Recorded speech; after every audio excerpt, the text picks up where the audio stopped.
Hey, welcome to This Commerce Life, an unscripted podcast that focuses on the stories behind small and independent Canadian retail and Canadian CPG. What we try and do is deliver or pull out the story of our guests and give them to you. You know, the good, the bad, the ugly of retail and CPG in Canada. We're filling a need because we think that retail is hard on the best of days, but it's also a wonderful, wonderful place to grow up and make your living. We also think that the industry, nor the people that inadvertently find themselves in the industry, really understand the industry at all. They don't really understand what goes on behind the scenes. So listen to us, Phil and Kenny. We'll unravel it for you. We'll give you the story. We'll give you the story behind the story.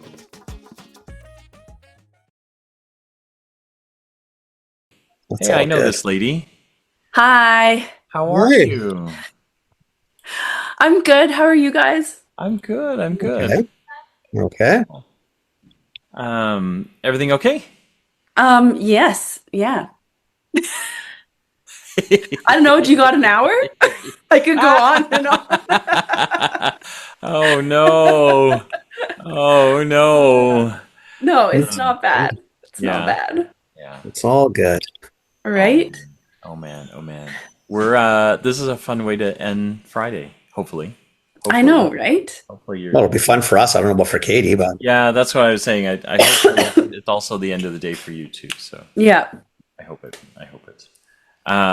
For the audience, we have Katie Young on. She is she runs Klondike Kettle Corn, and I am super excited to have her on. Katie and I've had a chance to get to know each other. I'm excited for you guys to meet her, and then Kenny has heard some stuff about you, but not a lot. So not a ton. I'm pretty excited to get you on this show, and then kind of have you tell your story. And then what happens now is I will shut up. I'll get out of your way. Get you to introduce yourself and who you are, and then you can start anywhere you want. So you can start right at the beginning, you can start at the end and work backwards, you can start in the middle somewhere, and then probably as you tell your story, the two of us will ask questions, and then get the story out. So did you wear the Toronto jersey, the Toronto sweater for me, or was that what you were wearing today? I thought maybe that you might notice that it doesn't say Yukon or Whitehorse. Yeah. I bought it when I went down to film for Dragon's Den. Got it. At the Province of Canada store. I love that store. Love that brand. That's a pretty cool store. Yeah. It is. I like it, but we would have appreciated Yukon just as much, actually. Right. Yeah. Okay. I live in Vancouver, so I don't care if you wear Toronto. Yeah.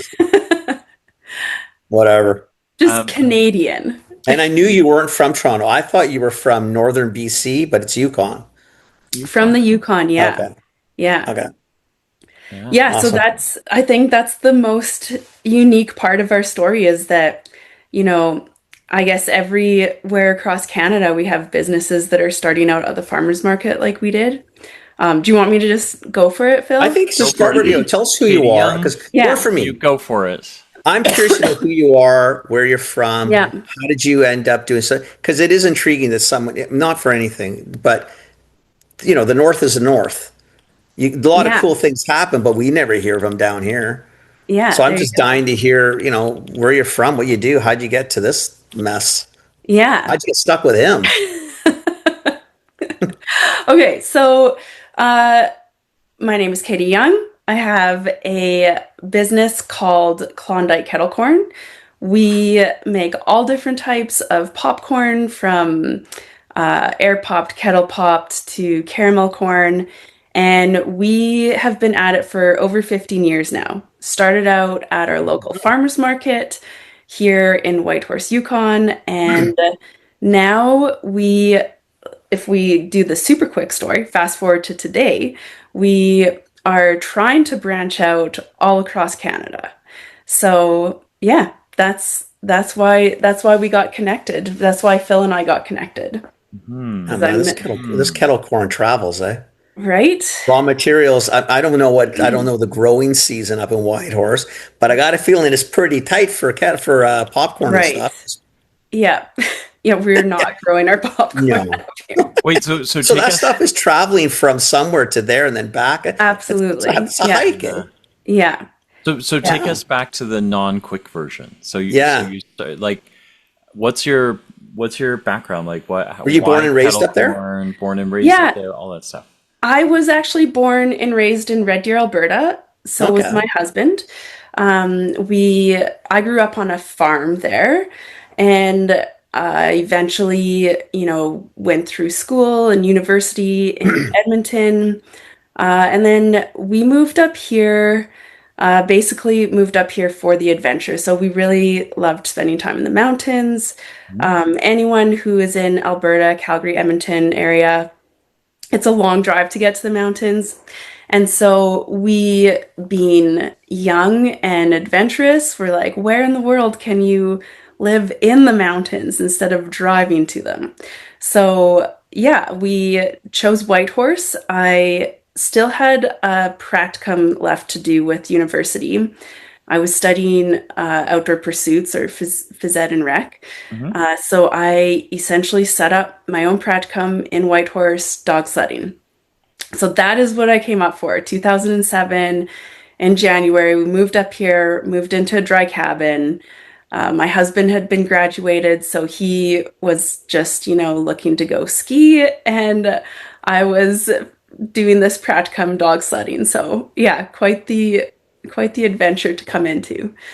If you wanted to see mountains, you could have just gone east and down a little bit. Yeah. I'm not saying you could do whatever you want, but Cranbrook, Revelstoke, Banff, Jasper. Well, I had a winter practicum to do. Like I wanted to get it done in the winter. So an outdoor adventure like That's awesome. like if you're gonna be at like a ski guide, you've got to go do all of those courses, right? Absolutely. It's a whole different Yeah.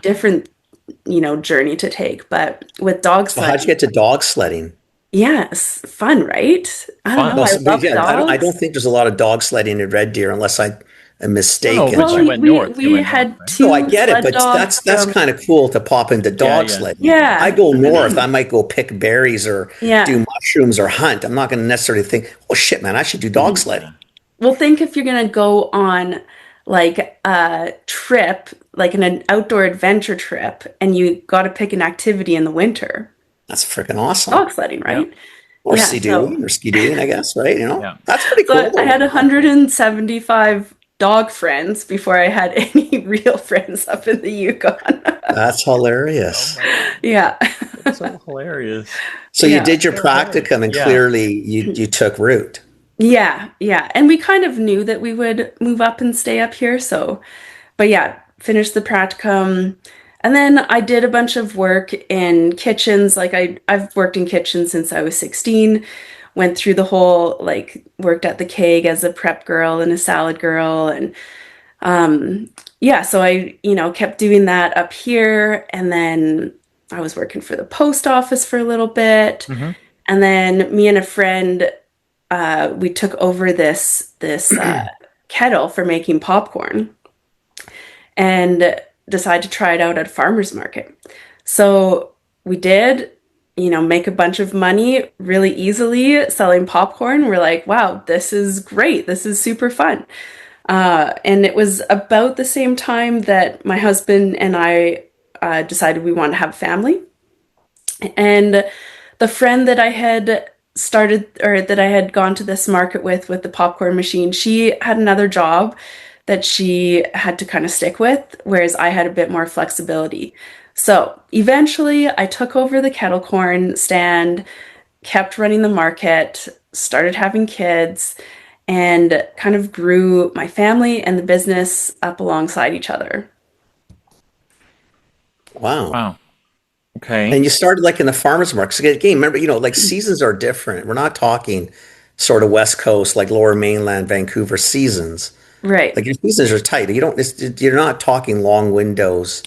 Right. Farmers markets, I don't think, anyway. Right. We start the second week in May and go until about the second week in September. Nice. At least Yeah, a decent so amount. about 20 markets. I mean, the West which Coast, is you probably good. get another month on that, right, Kenny? Yeah. Farmers markets Yeah. run all year. Yeah, that Yeah. would be nice. Okay. Right, really, and All truly, right. it's different locations and Fine. different Be like venues. that. But Be like that. but that's my point. It's such a you got just the fact you're doing this to me is just mind bending because you got so many challenges of just Yeah. because of proximity. You don't grow a lot up there. You just clearly it's Right. this it's what it is, right? If you're going to do farmers markets, that sounds awesome. But a farmers market in the north, the window is not long. Then you Right. decide to do But something is that's that not an assumption? indigenous to Like, the so, area. yeah. That's pretty cool. Is it hard? Like, was it hard to get, to when you started this popcorn thing? In the beginning, it's probably like, look, I got to go get some corn, throw it in this kettle. Yeah. But, does it get harder? Like, I mean, to start getting real quantities up there. Right. Yeah. So I definitely have that part of the entrepreneurial spirit where it's like, Clearly. it works. Let's go for it. And not a lot Yeah. of the like thinking part. I'm learning that part now. You're a perfect entrepreneur. That's how Yeah. we all think Yeah, later, dream do big. first. Yeah, exactly. Yeah. That's crazy. Yeah, so like we started at the market and the idea wasn't to start a CPG brand that could Right. scale across the country. Yeah. The idea was to have fun at a farmer's market, make a bit of money, go out for a Yeah, beer what the hell, right? afterwards and spend it, right? And then what I found so we're into the like having kids years and as a mom, you do have to find that thing that can help you identify as something other than mom Right. so that you don't get burnt out of being mom, right? Right. Yep. So that's kind of where Kettle Corn came in. And I also had like a side catering business. I've always, been able to make money, I guess. Right. Just the entrepreneurial spirit thing. Right. So Well, you're always busy, it sounds like, really. yeah, always busy. Yeah. So, doing this thing in the summers with my kids, they'd be in the playpen, we'd be making popcorn, making money, all fun. Our market, like you said, it's not year round, but the society that runs the market does have a Christmas market, which is really awesome. And I'm like, hey, why not try the Christmas market? So that was like the first time we took our product, put it in a bag, and tried to sell it without standing behind the product. So Right. basically, like, put it on a shelf and see if anyone would still buy it. Right. So, yeah, early years, the Christmas markets were like testing out, the marketing, the packaging, getting a message across without being there.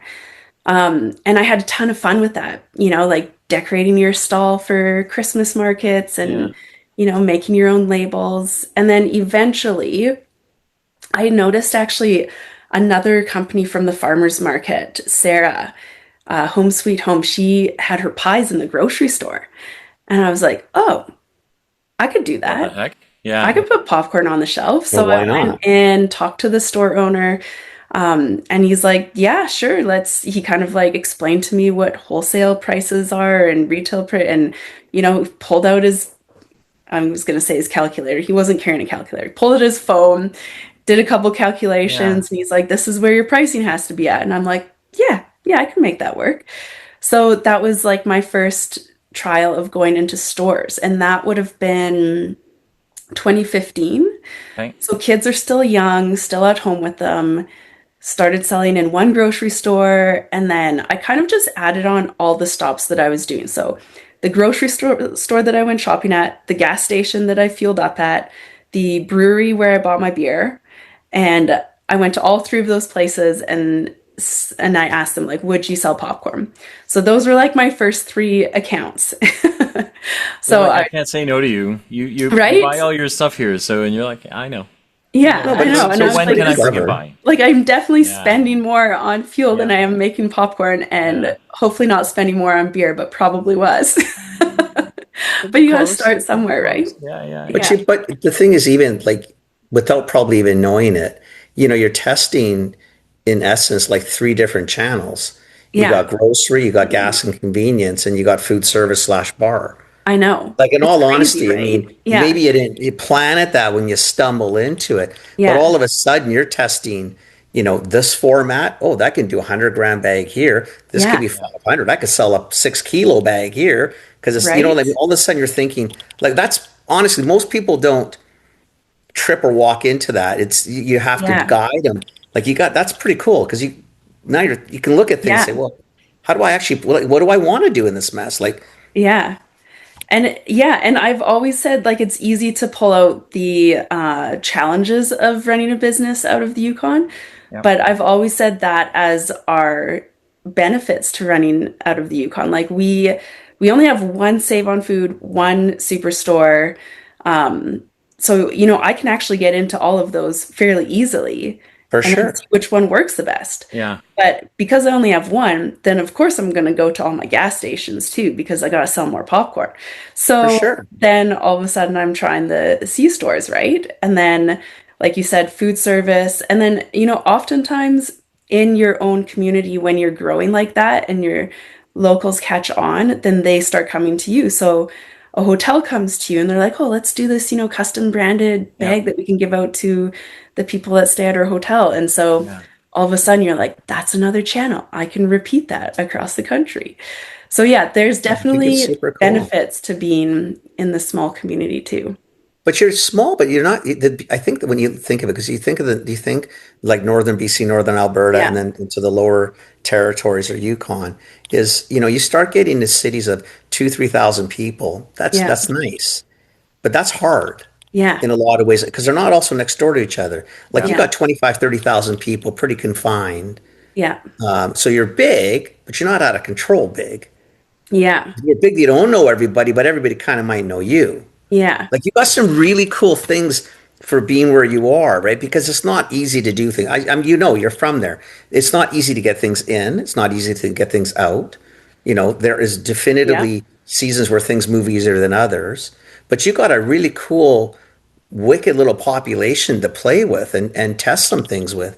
And you're saying Absolutely. C store, all the cool Yeah. terminology is already built in.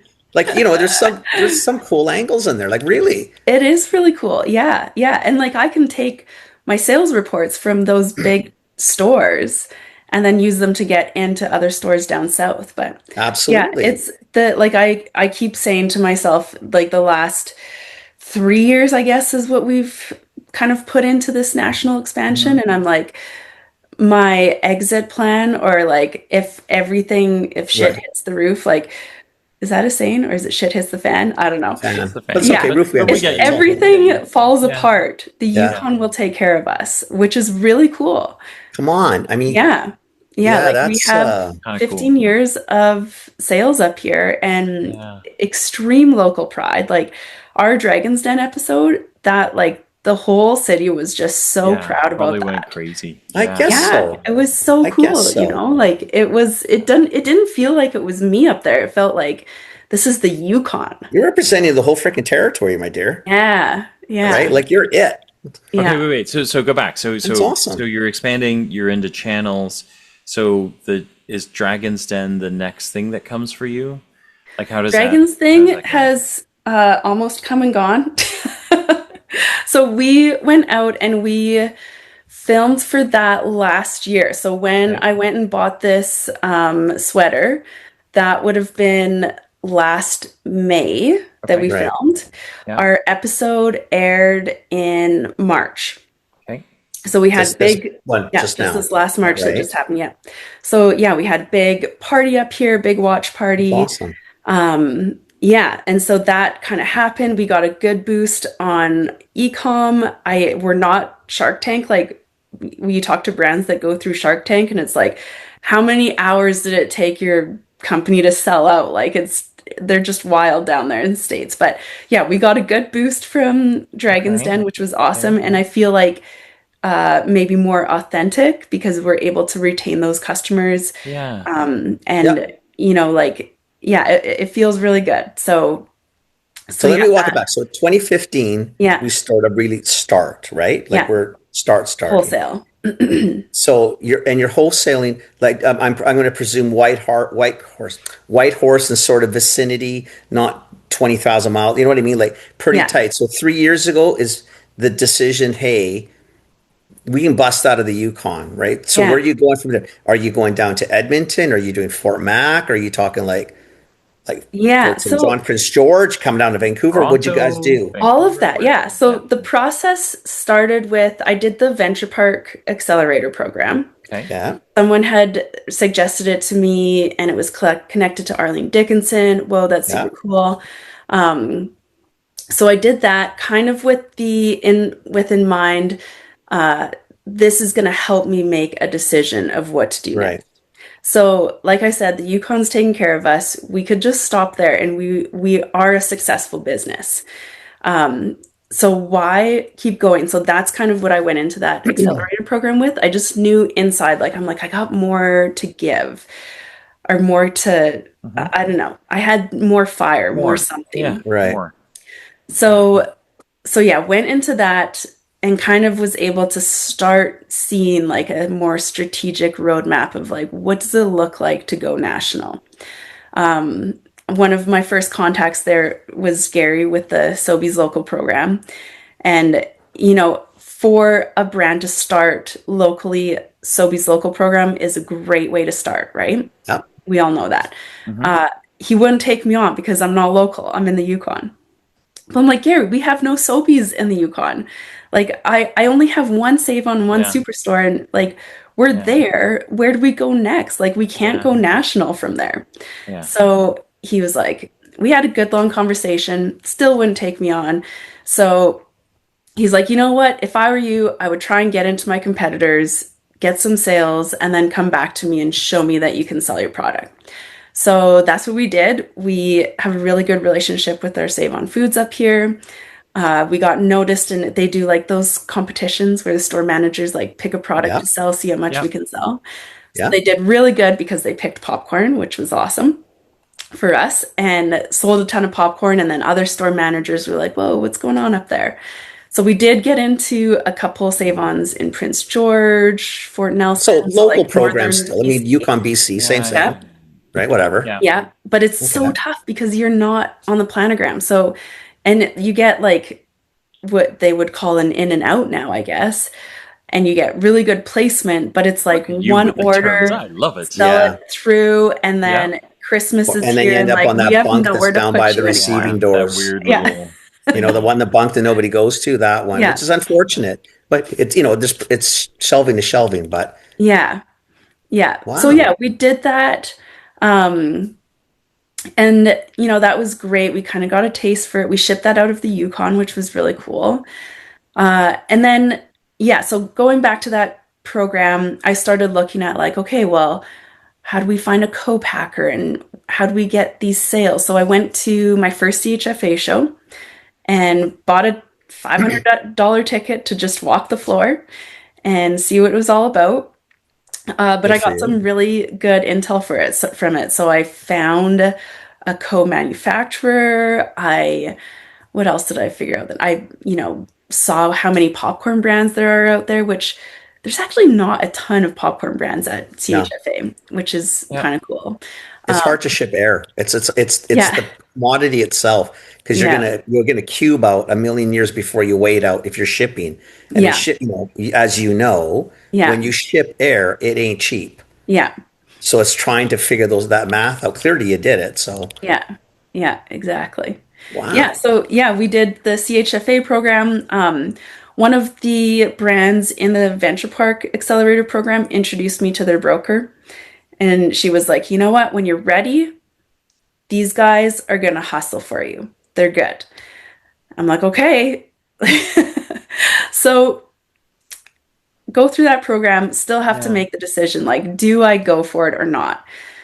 I ended up applying for some funding, and I got approved funding to support, I think it was like 3 months of a sales broker and 3 months of some digital ad marketing.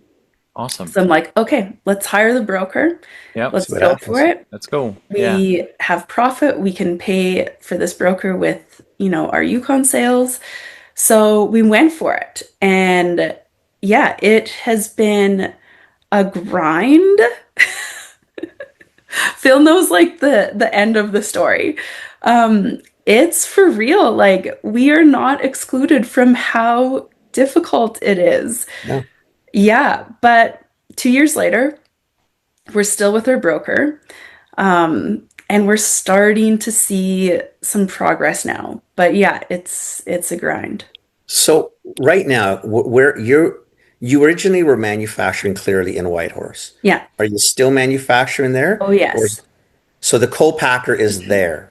No, co-packers in Kamloops. They Okay. do specifically popcorn. So they're going to ship out any of our big orders. So one of the first big I see. accounts that we got was TJX. So that got us across the country real Yeah. fast. And for that, we would use our co-man because they can fulfill that order way easier Right. than we can.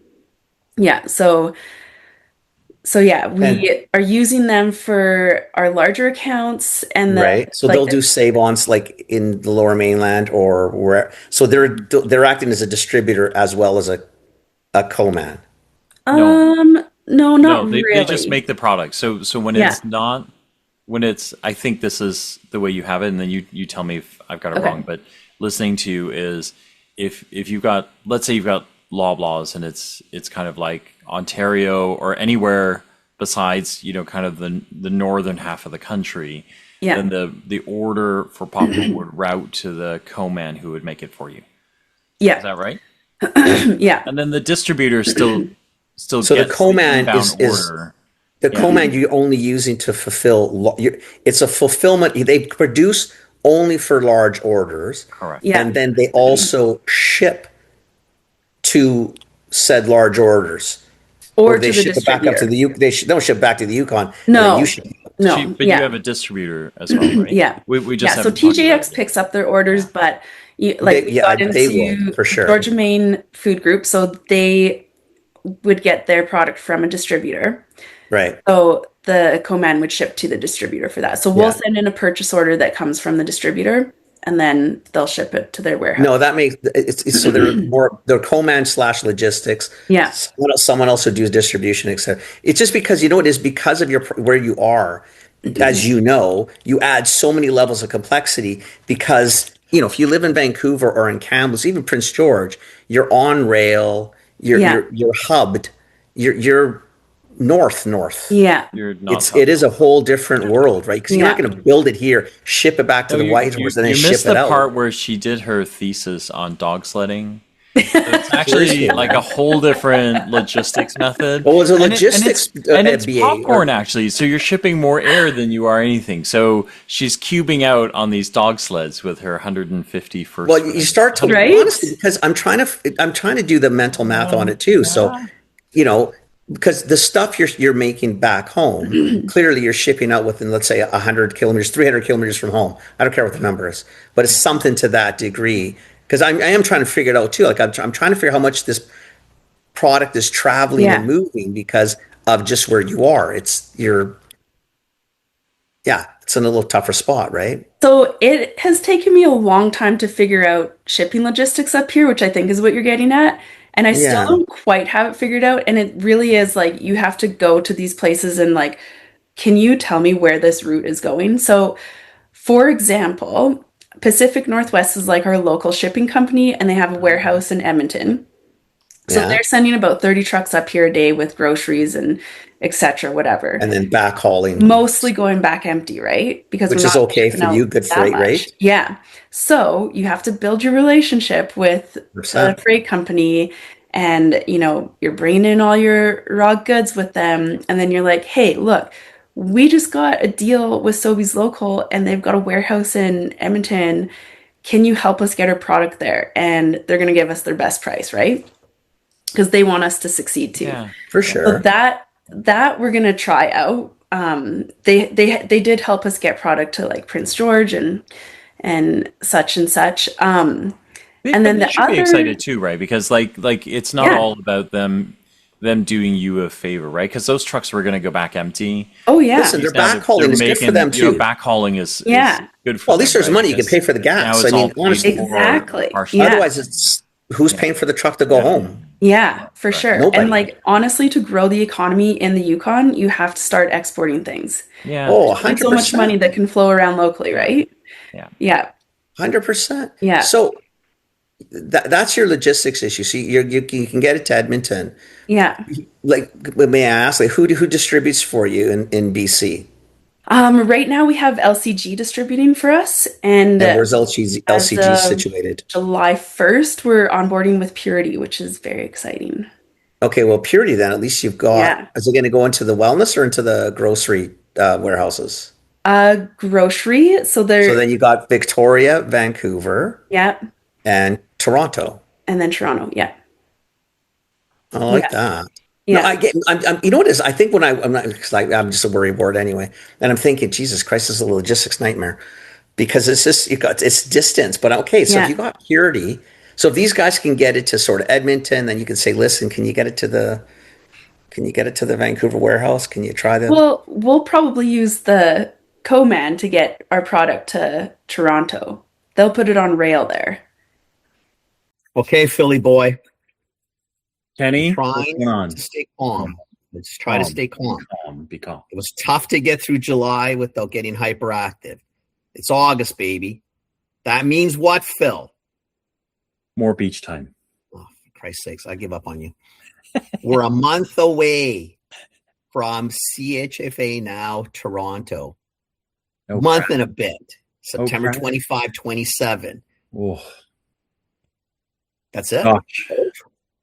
Oh God. Well, listen, I think, there's going to be thousands of brands there. There's going to be founders. There's going to be, product samples coming out, your yin yang. Like if you're a retailer, this is when you really like all those things that you were dreaming about bringing your consumer, you got to think about, you got to go look for, you got to hunt for, protein, fiber, functional beverages, supplements, beauty care. If the sunscreen lotion that you used on the beach isn't working, this is the place to find something new, right? So it's the place you got to go. And then they have this new thing called the greenhouse, which is where all the emerging brands will be.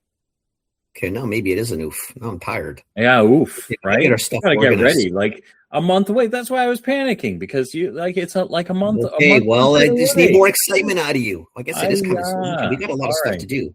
Yeah. Okay, so, and I guess included in all that, or things we look at, for retailers, it's a pretty sweet gig. So it's oof for the retailers because a lot of people we're going to see, but there's time to take some downtimes there and to do things because retailers get pretty cool perks, including like you get some free meals, there's travel discounts, and there's a bonus if you do this by the end of the month, August 28th. These savings can all come into play. So there's more. Make sure you register chfanow.ca, chfanow.ca. If you're a retailer, now's the time. August, you want to make sure you're in it so people know you're going to be there, so that brands know you're going to be there, and then you get to go and check out all of the new things coming. We'll see you in TO. Yeah. That could be okay too, I guess. Yeah. But I'll do the math. I don't know if rail's going to be better than from countless rails there, but I don't know if it's better or worse than truck.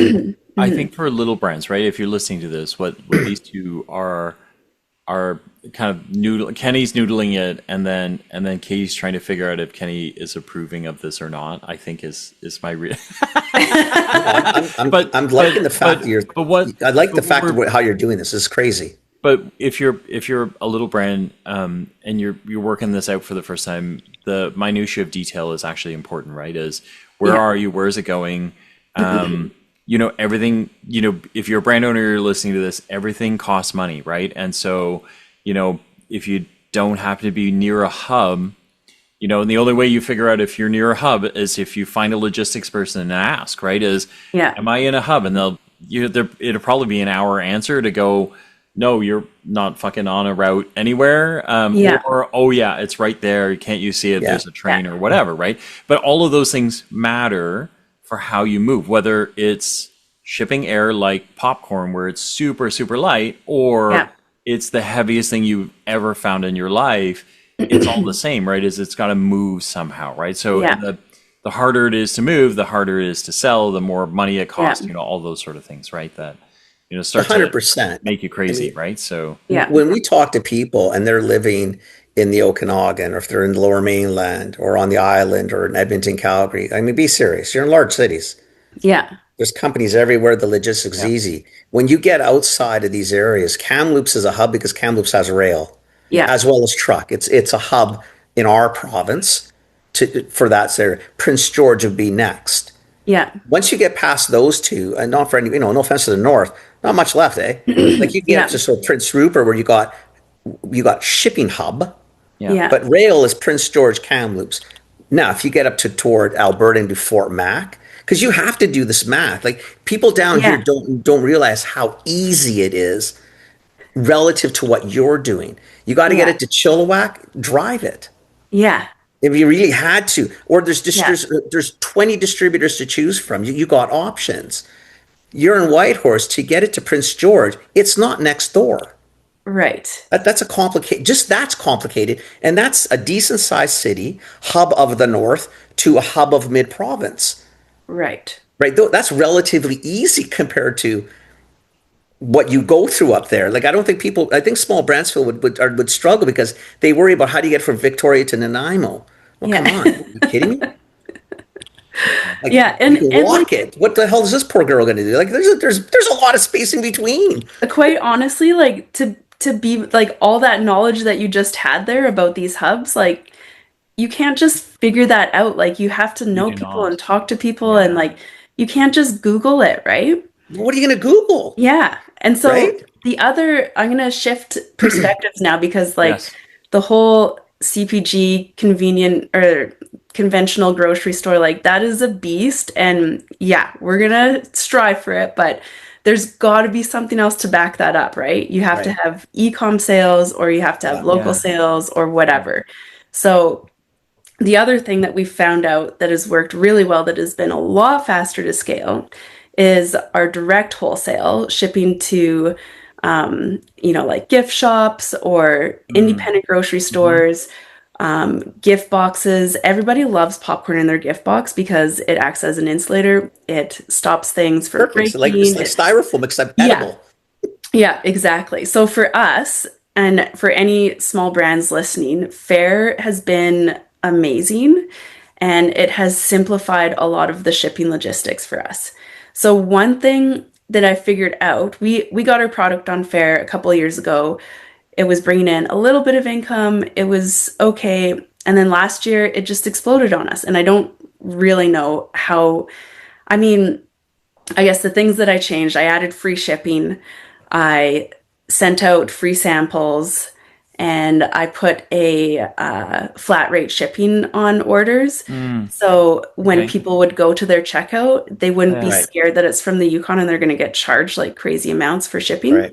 So yeah, that's what I did. It worked. We grew our sales. On the local knowledge side of things, I talked to our FedEx dealership, and they actually have a really good relationship with our local airline. Shout out to Air North. And Air North takes all of the ground shipping from FedEx and flies it to Vancouver. What? What? Right? Actually? Well, that's crazy. So now I all of a sudden become competitive with like my shipping times. Yeah. Because I'm not waiting for a truck to drive from Whitehorse to Edmonton to Vancouver. It's hopping on a plane going to Vancouver. Like that is amazing. But that's what, again, in terms of complexity, it's one of the bonuses of where you are, because that doesn't happen in other places. No. That is unique to that. But that's also because that's built into the survival of these cities in the north. Because to go back, from you to Edmonton here and there, you're thinking, seriously, this thing is driving tens of thousands of miles. Where's it going? Yeah. Like you guys have to have some of that, some ease somewhere in your worlds. But it's a local company helping a local dealership to help other local companies. That's awesome. Yeah. It's so awesome, right? It's awesome. And it just goes to show, like, it's a small world and it actually matters. The relationships that you build. 100%. If you want to scale your brand across the country, you got to start with the relationships in your own hometown. I love it. Yeah. You have mastered that, my dear. There sure definitely appears that Like you've got that part sort of figured out. So let's talk like because I want to get to some other of these bits, right? So you sort of you're starting to like unravel the logistics. So you start thinking about this, and then you start to get into stores. So I think where we were going before we got really distracted on rail and logistics. Yeah. So where did you wind up? Like so, it sounds like you went west towards like Alberta, Vancouver, like southwest, I guess, for you. Like where are you now, and then where are you carried, and all those sort of things? Okay, so mostly Alberta and BC. Okay. Right. So in Alberta, we're in Sunterra and Nutters. My family's in Alberta, so it's a really easy one for me to connect with other people there. My family runs a malt plant that makes malt for Interesting. breweries. Okay. So they got into that about 10 years ago when Yeah. the whole craft beer phase was taking off. Right. So we're also in like a couple breweries in our hometown and across Alberta. Again, just from knowing people, Yeah. that's kind of how we built our presence there. And then also through fair, a lot of Alberta is so awesome for the little gift shops they have in every Yeah. tiny little town. So yeah, so that's kind of how we built our presence there. In BC, we're in the Georgia Main Food Group, so IGAs and Fresh Streets, Yeah. Palm, Urban Public Fare, Urban Fare, Songs, yep. So kind of all of those Usual markets, Suspects. yep. And then Beauty. It's great. in the East, so this Yeah. is the benefit of working with a broker. It's crazy expensive, and sometimes I think it's just stupid, but it's also for me the only way. So in the East, we already have presence because our broker has the ability to take on Right. that, right? So we're in 3 Whole Foods in the East. We're just launching in 2 Farm Boys, and I don't actually know which 2 Farm Boys have placed their orders yet, but that will be a bit of a trial. If it goes well, then we'll get on their planogram and we'll get into about 15 Farm Boys. Okay. So that will give us a good presence out east. And then our broker also has someone that's working with the independent channels out there. So we're in a couple of those. I think Ambrosia is one. And like, I don't even Yeah. know the names of these places, Yeah. right? But it's all sort of the Nature's usual Emporium suspects. probably Yeah. is the other one. But impressive. Yeah. Like Farm Boys is impressive because Farm Boys Yeah. typically does a lot of house brand. Like they do Yeah. their own brands as opposed to others. So to crack that, but that's where it shows you, like, when you kind of think, are these people worth it? Well, sometimes they are because they have the Yeah. contacts that can Yeah. get you in, Yeah. right? And then if you start working with a distributor, it will be a game changer too. Is retail where you, and the reason I'm asking is because Yeah. again, back to logistics and cost. Costs run rampant when trucks and shit get in the Right. way of things, right? Yeah. Is is retail the ultimate goal, or is it trying to say, listen, I just want to get to a 50% of my business retail and then do 50% online where I don't eat it as much as maybe the person buying it does? Like, is that Right. like Right. the logic or? That is a great question. I am right. This is my year this year is like focused on finances. So right now I am looking at the different channels that I have. And so, direct wholesale out of the Yukon would be one of the channels. That would include all of my Yukon wholesalers. E-commerce is another one because I think we have a Yeah. lot of room to grow there. And then what I would call the national sales. So that's going to be things that I'm shipping through distributors. Right. Right. The Loblaws, So- Sobeys, all these guys. Yeah.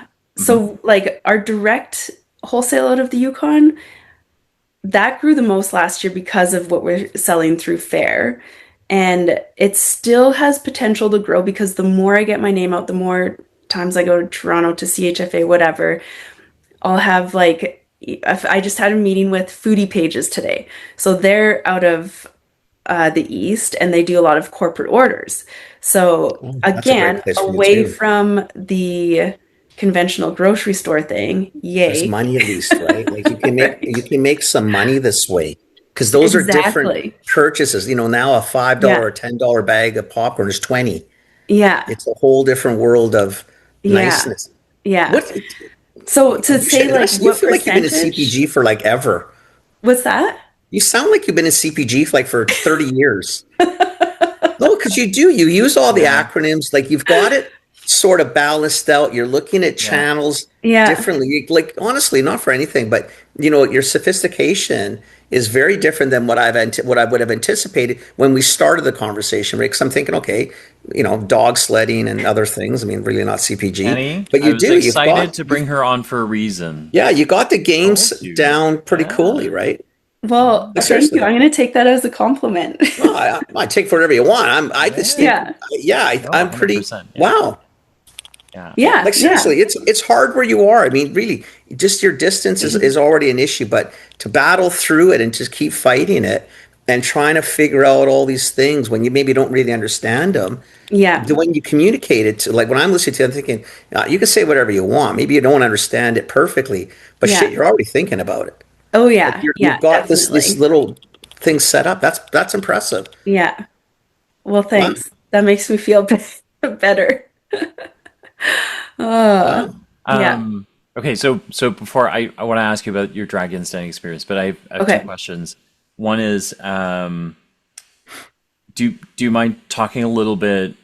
You don't need to get into details or anything, but I think one of the things that because we talk to a lot of brands that have to make the leap from shipping direct to getting a distributor and then a broker, and then on paper, it looks like it costs some money, but is that kind of? Can you talk about like what that felt like to shift a little bit? Maybe particularly the broker piece, right? Because before that, you're actively selling. You're in stores. You're selling. You're in control of that relationship.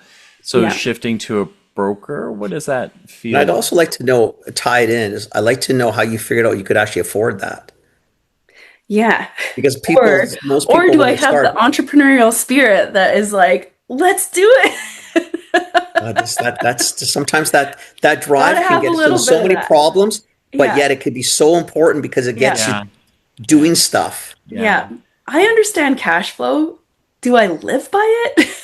Maybe not always. You get it because there are moments to live by the numbers, and then there are moments that you go, look, I can also see what's in the pipe, right? Yeah. That is coming that answers some of those. But the danger to that as well as I do is the fact that if you don't have enough fat in there to work with, you can spend this way all day and end up with zero or losing a house in it. You still have to have a sense in your head that, can I do this? How do I afford this? Yeah. So picking the broker, I'm curious, like Phil said on that, but it is a very interesting time in my journey to have this conversation because a year ago, I might have felt I had more of a buffer to afford the broker and the expansion and because we're very unique in the fact that we have 15 years of experience before we brought on a broker or a distributor.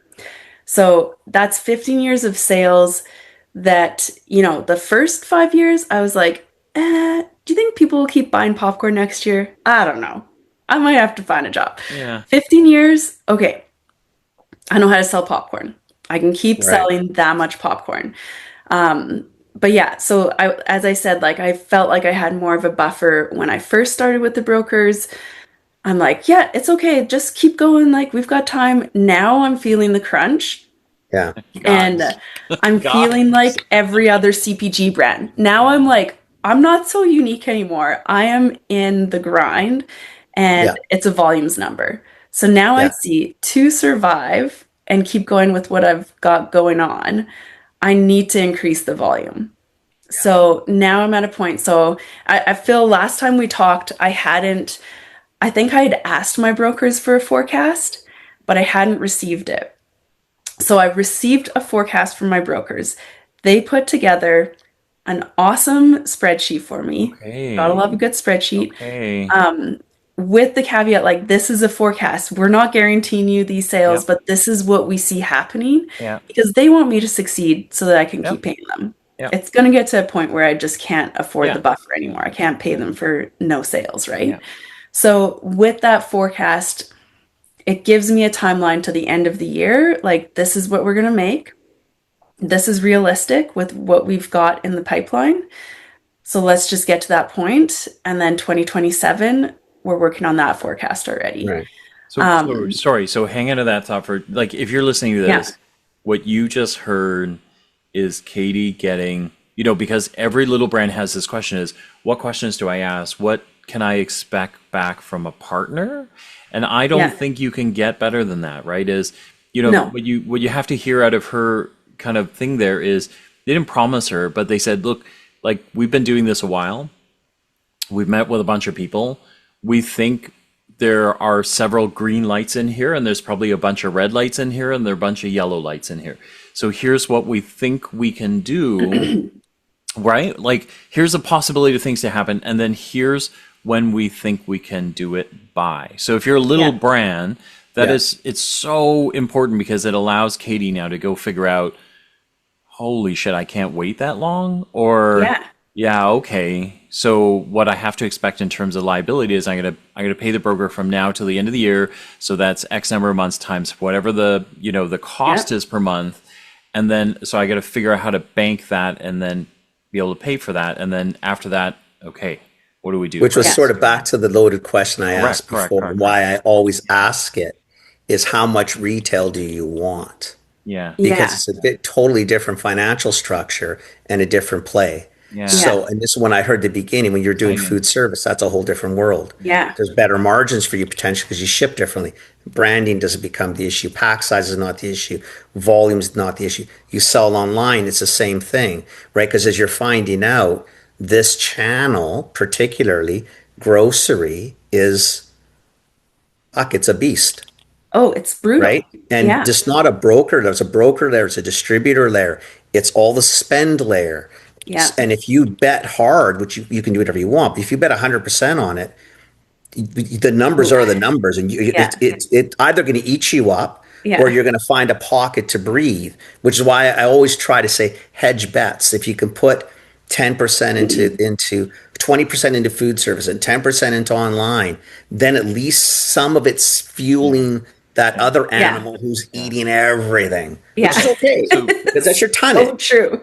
But tonnage needs to be profitable. Yeah. Otherwise, it's just tonnage. So go back now. So because I asked you to hold that thought. So you've now got this forecast. Yeah. Right. Are you happy with it? What's? Yeah, it gave me some fire again. Okay. I feel like I can make it to the end of the year. Okay. And Did you verify the forecast? Everybody in CPG banks on Q4, right?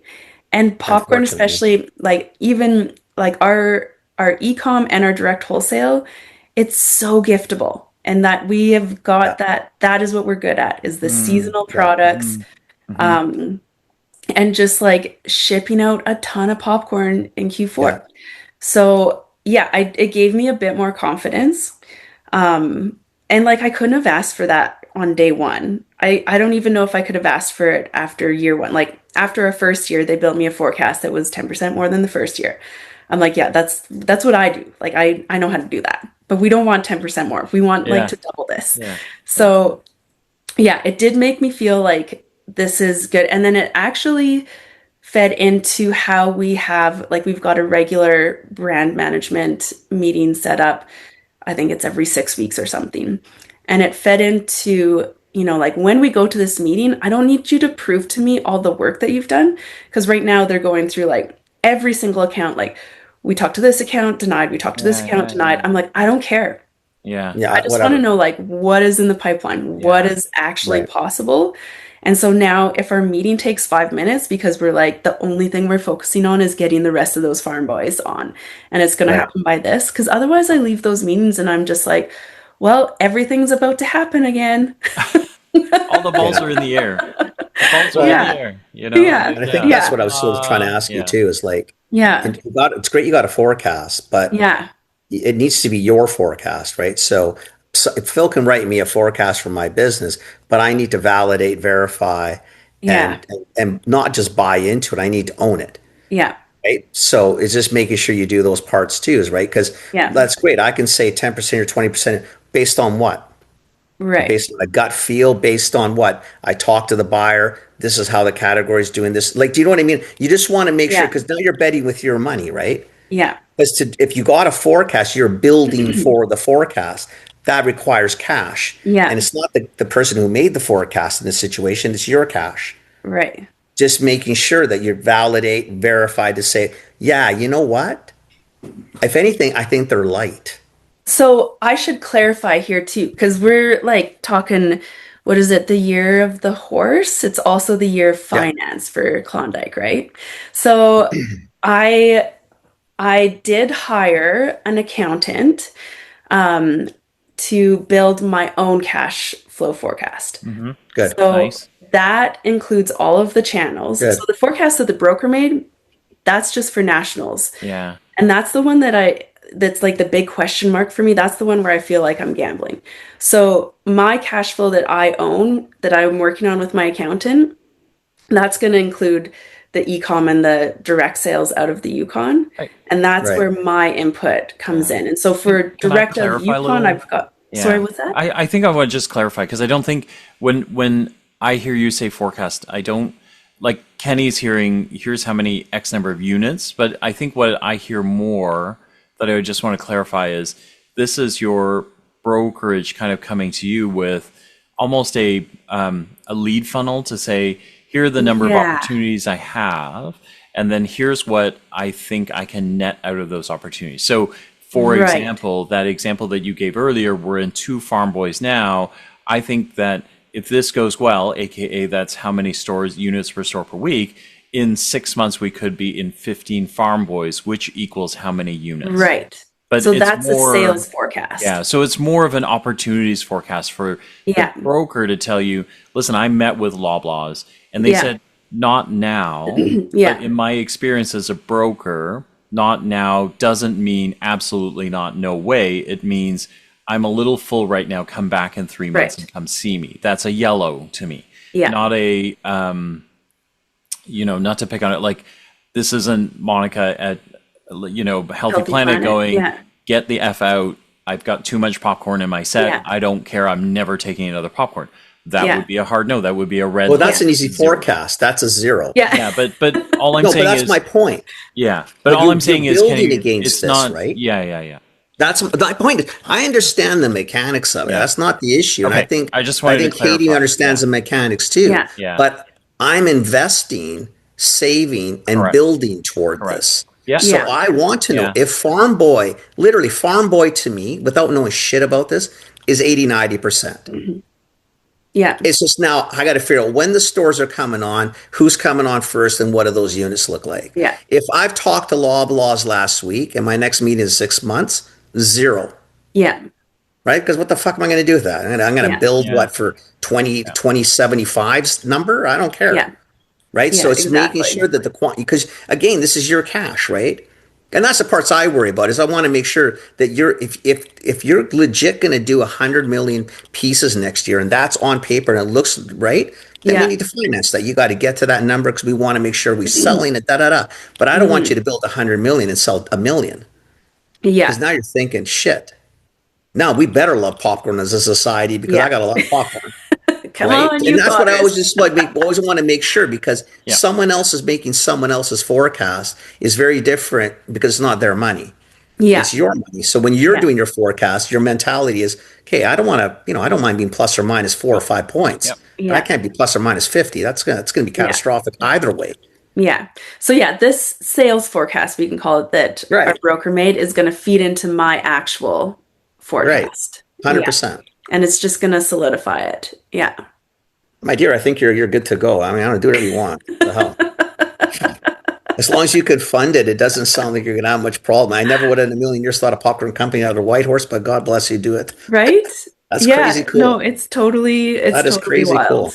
Yeah. Crazy cool. And using all the right acronyms and all the right sounds. Channel this, channel that. Look at you. I love Crazy. it. I love it. I love it. That's awesome. Do you want to? We're almost at the hour, but do you want to talk about Dragon's Den at all? Like that? Yeah, we can talk about that. What would Yeah. you like to know? I like how. Did you get a deal? How? Like, why? And then Did I get a what deal or did I happened? get a deal? I'm That's a good asking you. It's question. already been filmed or released, so That's a I'm good theory question, you can tell us Katie. now. Yeah. So it did air in March. Yeah. so we were on the season 20 season finale. So what they did is they brought in their full circle dragons. So these were businesses, brands that had been on the show before, taken a deal, maybe or maybe not, gone on to exit for hundreds of millions of dollars. Okay. So we have Tara Bosch from Smart Sweets, Jay Klein from Pure Gum, Barbara Stegman from Seven Virtues, and Joanna Griffith from NYX, and Mark Lafleur.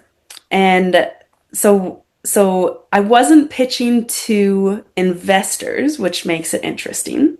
I was pitching to other businesses. So there's a bit more of a like feel good, like build each other up kind of vibe to the show, I felt. And they did invest. So I made a deal on the show. I made a deal with Barb Stegman. She owns a perfume company. So totally different industry. She also sells her product exclusively through Sephora. Yeah. She's one of the first, or is the first female Canadian perfume brand to sell through Sephora. Extremely successful. Also a queen of philosophy. And I, was reading her book backstage. I was really feeling connected to her in all the ways that she built her business, wrote her story. And so that's who I went after. Like I wrote in my journal, I'm like, Barb, we got to have a talk. That's the one for you. That was the one. And, my producer was like, yes, go for it. She hasn't made a deal yet. And so that's kind of what I went out there with. And, it went well. It played really well on TV. We actually connected, it is television and it's very dramatized, but we did connect. And that's awesome. So we made a deal on TV. They sent me a deal afterwards. We kind of went back and forth a bit with the deal sheet and I think that's awesome. I think for the exposure, you take it and run to the hills, exactly. Man. Because it is a great program for that. I mean, you get what the hell did you do? They probably paid you to go. They did not pay me to go. Okay, definitely not. Cheap bastards. They didn't buy the sweater either. Fuckers did nothing. They did buy popcorn for this season's not the cast. And there you go. And you got on TV. Pictures. And I got on TV. I think that is 100% phenomenal. worthwhile. And I'll tell you what, there's going to be a lot of people that watch that. And there'll be people who listen to us. And you know what? It's a fucking cool story because it's from the Yukon. It's not what you expect. And that's great. And that's the wicked Canadian story. And there have been other Yukoners on the show. And, some of them have been ridiculed. So it was really nice to go on the show and be like, hey, we're legit.